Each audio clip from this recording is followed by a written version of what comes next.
Hello everyone, Andy here, and this is not a review of Epic.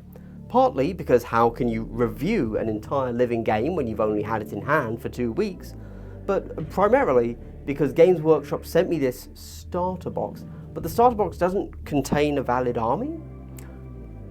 Hold on, addendum coming, don't worry. So everything I've played of this game has been very small compared to what it should be. Even proxying the Solar Auxilia side as Marines, I barely reached half of what they suggest a match play game should be. However, minor note, just today, Warcom said that the models in this launch box would be made into a valid formation, but it's not anywhere in the core book and I haven't seen it, so I'm going to ignore it. But consider this your warning, as it means that Warcom has probably said a bunch of stuff I don't know and therefore cannot reference in this video because it is happening in my future, your past. Time's weird. I can only review what I've actually been sent. However, if you want a tagline to see if your predetermined views align with mine, so you know whether to continue with this video so you can strengthen your confirmation bias, I think that if you like the Horus Heresy setting and you are willing to buy models, this is a good release and actually a good mechanically designed modern game that you should be very happy with. If not, obviously things are going to get dicey and we'll have to get nuanced with it. So, this is a first impressions of the box as a product for you to buy compared with the rules of the game. Then a little bit about the hobby, but I guess we should start with the hobby. Obviously you see some things in front of me right here. These two Titans are mine and they did not come with the box. Everything else is what came in the box. Obviously I've put you, le viewer, at table height, so you get a sense of the scale, right? But let's have a quick look at a slightly different and better angle to see what everything looks like. This is everything you get in the box. I've obviously only painted a very few things because hobby is tough, man. As you can tell, I was going to go with Emperor's Children, a little bit of purple and gold. Yeah, I thought they turned out looking pretty okay, if I'm honest. This is everything else. Hey, when it comes to me, I like to get sprayed and then I like to do my base rims because we all love a good rim job, as you know. Also, it just makes them look like they're kind of halfway to done. These are my little Vanguard Marines. They look cute AF. And then we've just got everything else I've done as well. Ooh, what have I done? Yeah, there we go. This is my little command squad. I can't remember what any of them are called, but these are super simple to do. Oh yes, I also have some terrain that you can see in the background there.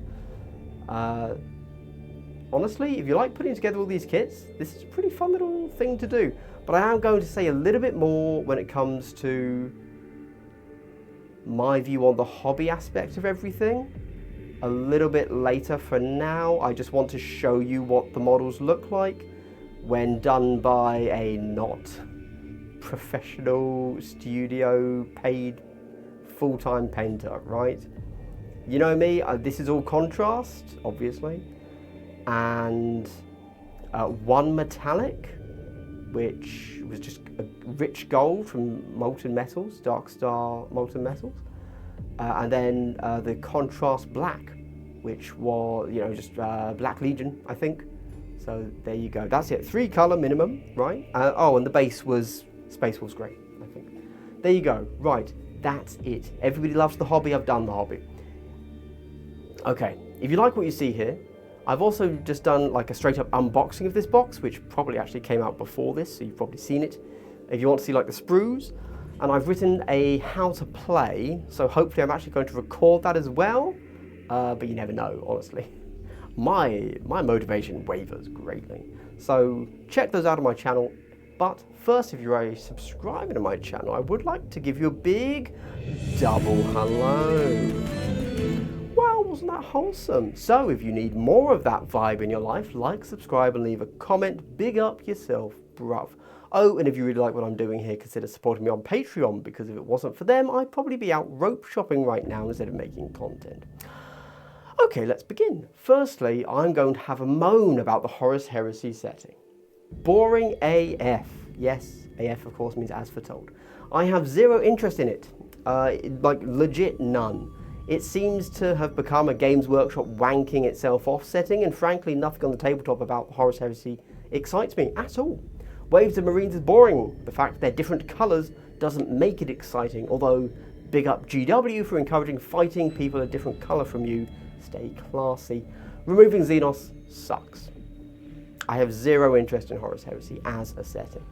Okay, with that level of completely over-the-top internet assault generation and wild hyperbole that wouldn't stand up to any scrutiny at all, I'm aware, out of the way, let's get into it properly. I'll start with the box as a product because I'm a bit miffed at it, before getting into the mechanics, which I'm going to be pretty happy about, I think. Right, so the box itself, not good. But I have to define what's not good about it, because as a box of models and hobby for people to collect, it's going to be standard GW. A lot of models for a big discount over later retail releases. If you just want to collect and paint an army of little men, great box. 2 thumbs up. As always, lovely, thick, hard back book. Nostalgia-based whippy sticks, which are all off to the side here, and I haven't coordinated me picking them up along with me reading this script. My bad, but they're right there. Templates, which are the same from Horus Heresy, the Age of Darkness box. It's a cool little box. Great. Oh, these things. Decals. Bunch of decals as well. There you go. I don't care about them, but people do. So there you go. But for someone that wants to play the game, that's me, things here don't quite track. By the list building rules of the game, what you have in the box is the bare minimum. Both sides are 1/6 of an army. Now, I know what you're thinking. Put the 2 armies together. Throw in the Titans, and you've got yourself a stew going. Well, not a bad idea. The total point cost in the box is 1,341 points. So a little bit under half of a match play game, but that's fine, right? Almost half a match play army, totally fine for a starter box. It's a starter box, not a full army box. Cool. Except because of how the army building works, you can't just play everything together. You can only ally in one of the 2 other formations. So you couldn't, for example, say your Space Marines, ally in the Auxilia and a Titan. You can only bring one allied formation. So mechanically, this box really just doesn't make any sense, like, at all. Big miss for people wanting to actually play the game, especially as most people, let's be honest, are probably going to want to play the Marines. Again, not in the script, going off script, minor addendum. I am now aware, I wrote this a week ago, that Games Workshop is making this a legal formation, not these 2, obviously. So that's better, I guess. But whatever. You know, I don't really want to play the Solar Auxilia, but I got them, so I would to make a legal army. But it's a weird formation. But it's weird because it's Games Workshop had the power to... whatever. Right. Okay, box, not great. Hobby, let's discuss. These models are teeny tiny. Petite, even. Painting them, honestly, isn't particularly easy. If you have any sort of handicap that affects you at the regular 28mm scale, I don't think Epic is the scale for you. Even me with my little guys here, okay, they're pretty easy. It's one colour everywhere, and then one metallic on a shoulder pad, and silver on a sword. That's it. But, yeah. However, with that said, here's a quick tip for the infantry. Don't do what I did, okay? I recommend that you paint them on the sprue. Even if you're doing the bare basic one colour and a metallic, do it on the sprue. It'll be faster and you can get to painting easily. Also, hitting them with a contrast paint will be very, very fast when they're on the sprue. I, unfortunately, am stupid and put everything on the bases and have ended up struggling just to get my brush between the gaps of 4 other models on the little infantry bases to get the contrast to be on the model. My mistake is your lesson, you are welcome. As for the possible results of that hobby, you can see them on screen earlier, which I already showed you. I thought they looked great, if I'm honest. I did the absolute bare minimum, and they look fine, I guess. If you know me, you know I despise the Instagram close-up BS that the entire hobby community seems to revolve around. Truth is, these models are too small to know what they are on the table from a glance. That is an issue. But like, it's kind of built into the scale, isn't it? If you struggle to see what a 10-man squad of 28mm, 32mm scale models looks like, there's no way you're going to see what a 10-man squad of 8mm scale. I mean, it's literally quarter the size. I'm going to need to stand with binoculars to play the game, right? But whatever, that's hobby, all good. Let's talk mechanics. The game. Firstly, understand that this turned up just as I was feeling pretty down on 40k 10th edition and I was searching for something that would capture my interest. Honestly, that's probably the only reason I actually played as much of this and hobbied it up as I did. So obviously, many biases for you to consider when I talk about this game. However, I like a lot of what I see here, what I played. It still uses many Warhammer rules conventions, so if you know 40k or Sigmar, you really don't need to learn much to pick this up. It's basically 40k, but with alternating activations, comparative roles, orders, and impactful keywords. Alternating activations need no introduction. You go back and forth through the phases with your units, good stuff. Comparative roles are a mechanic I really like, but I don't know why I like it. I just do. What this means is that, for example, for combat you both roll 2d6, add your close combat modifier stat, and whoever wins deals 1 damage. If anyone knows why I like this, please leave a comment to explain. Thank you, but I legit don't know why. Impactful keywords are, in my opinion, how weapons in 10th should have been handled. For example, bolters have the keyword light. That means that it literally can't hurt vehicles. You can shoot at the vehicle, and then damage is negated. You cannot possibly hurt it. For example, that means, I've lost it. Whereas a las cannon has the anti-tank keyword, which means that if you target an infantry model, you lose all of your AP against it. This is a great way of making weapon options that cost the same as each other to be really niche, and so you really are picking the right tool for the job. This is possibly the first 40k game in decades where plasma isn't always the best option. Finally, orders are cool, and you basically do all of your thinking for the round right at the start, and so the rest of the turn just kind of flows as you're carrying out the orders you already decided upon. One negative, I suppose, is that hidden orders, while absolutely great fun and a mechanic I fell in love with in X-Wing, aren't really used here.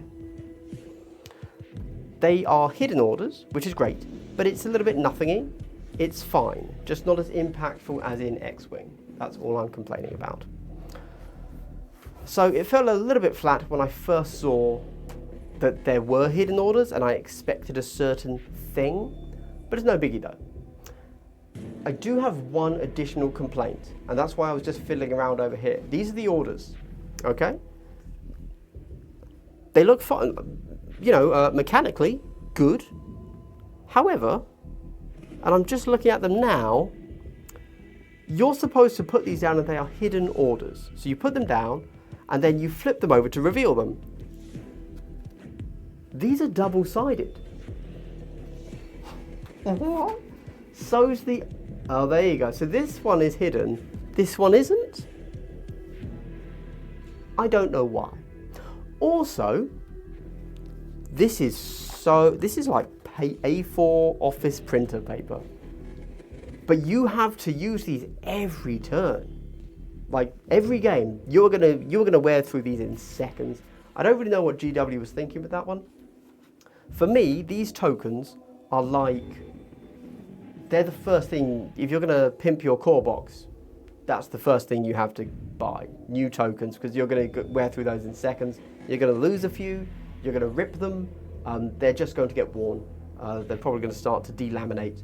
So if you, go buy new ones straight away, I imagine. And that's it. That's Epic as a game. I think as a game, and I really do have to stress that I think, because I don't know, because I haven't played a proper full-size game of it, that all things considered, it's a fun little game with more modern mechanics than 40k, and an interesting take on hobby which isn't covered elsewhere in the fantasy and sci-fi wargaming scene.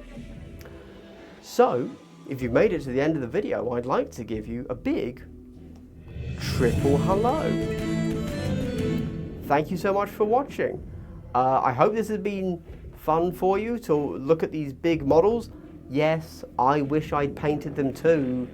No, I'm not going to paint them. It would be so much work, oh my gosh. But at least you get a little sense of scale. You know, I mean, it's epic, right? You're not meant to focus on the guy, you focus on the army, right? Anyway, it's been awesome. Stay strong. Stay hydrated. Goodbye.